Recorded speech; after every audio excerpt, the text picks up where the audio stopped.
The Iranian president has finally given his approval to cut ties with the disgraced International Atomic Energy Agency, or the IAEA. Days after the parliament unanimously voted in support of breaking ties with this international nuclear watchdog. The order by President Masoud Pezeshkian, however, included no timetable or details about what the suspension would entail.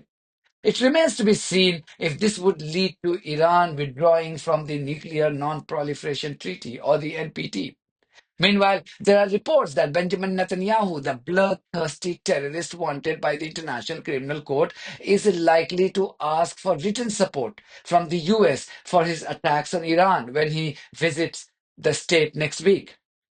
According to the Press TV, the Iranian president has mandated to immediately suspend all cooperation with the International Atomic Energy Agency under the Treaty on the Non-Proliferation of Nuclear Weapons and its related safeguards agreement. The Press TV added, and I quote, "This suspension will remain in effect until certain conditions are met, including the guaranteed security of nuclear facilities and scientists." End quote. There are also reports that Iran is considering an official ban on the entry of the disgraced IAEA chief from Argentina, Rafael Grossi, into the country. The development comes just days after the Iranian parliament voted unanimously in favor of cutting ties with the IAEA. In a 223-member parliament, 221 members had voted in favor, while there was zero votes against the proposal. Iran is said to be angry, and rightly so, with the questionable conduct of the IAEA chief, Rafael Grossi. The Iranians are convinced that Grossi leaked secret information on Iranian nuclear sites and its scientists to Israel, which later led to the bombing of these facilities and assassinations of dozens of top names associated with the Iranian nuclear program. Grossi also refused to condemn the US and Israeli airstrikes on Iran's nuclear facilities, even though bombing nuclear sites is against international law. His only concern in the wake of the bombing of Iranian nuclear sites has been to enter Iran. He first requested the Iranian government to allow him and his inspectors to resume inspection of his nuclear sites. But when his request fell on deaf ears, he issued a veiled threat by audaciously claiming that Tehran had to adhere to international treaties instead of respecting its own parliament. Is a party to the Treaty on the Non-Proliferation of Nuclear Weapons, like more than 190 countries in the world. Right. So that implies that they have to work with the agency. So we have been going through this law that they have, that the Majlis approved, and we see that they are talking about cooperation on the basis of the security and the safety of their sites. I think that is not incompatible with the inspection work that needs to take place. But of course, it's not Rafael Grossi and Margaret Brennan discussing this that we are going to solve it. I think I have to sit down with Iran and look into this. Is there law? Is there parliament? But here there are legal implications. An international treaty, of course, takes precedence. You cannot invoke an internal law not to abide with an international treaty. Such pronouncements require another level of shamelessness.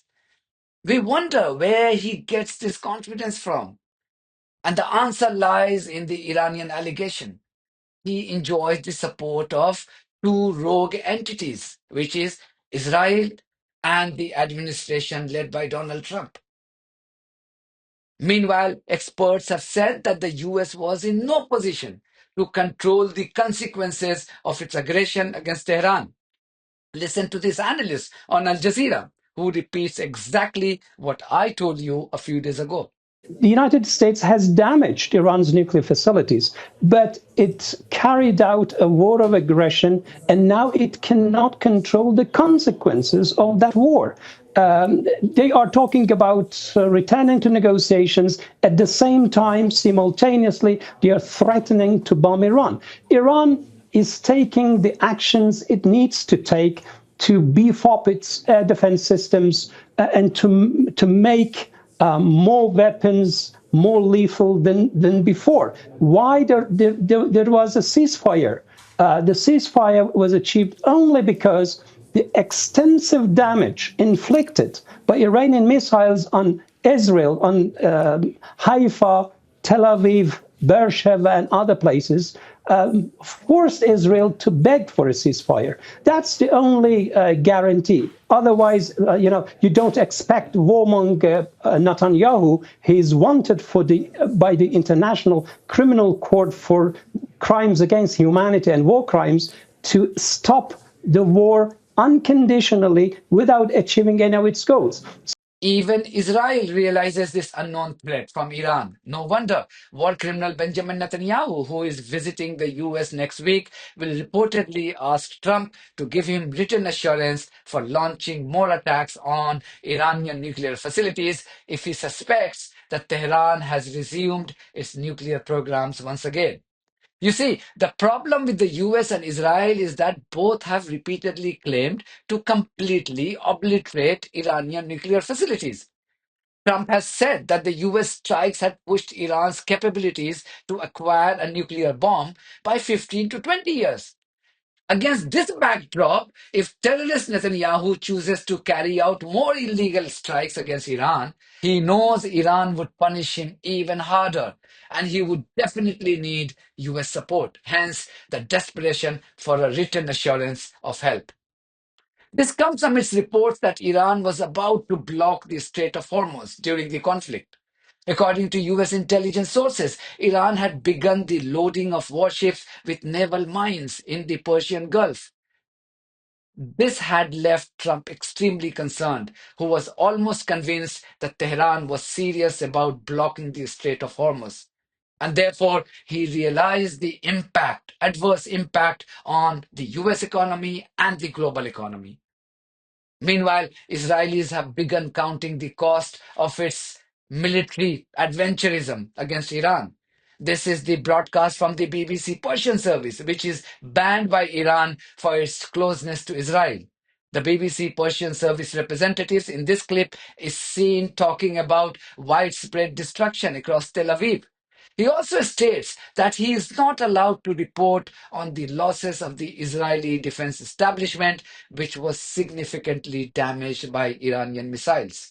با مردم اونجا صحبت کردید چی میگن شرایط اونجا چطوریه جمال بذار اول از اینجایی که هستم با شما صحبت کنم. یکی از محله‌های مرکزی شهر تل‌آویو هستیم. از هتل ما حدود 500 600 متر بیشتر فاصله نیست. محلی است که پر از پر از مغازه است، پر کافه است، پر رستوران و محلی نسبتاً گران قیمت. این چیزی که پشت من می‌بینید باقی مانده چند آپارتمان هست که روز 4 جنگ در ساعات اول بامداد مورد اصابت یکی از موشک‌های ایران قرار گرفت و خرابی رو میتونید ببینید. این پشت به طرف اون طرف پشتش تاریکه، اما اونجا هم خرابی زیاده و این طرف هم همینجوری که شاید بتونید ببینید خرابی همچنان ادامه داره. در حدود 200 300 400 متری این محل ما الان وسط یک میدان هستیم، یک پارکینگ و اطراف همه آپارتمان‌های چند طبقه و الان روبروی من یک ساختمان حدود 17 18 طبقه است که هتل بوده و همچنین آپارتمان‌های مسکونی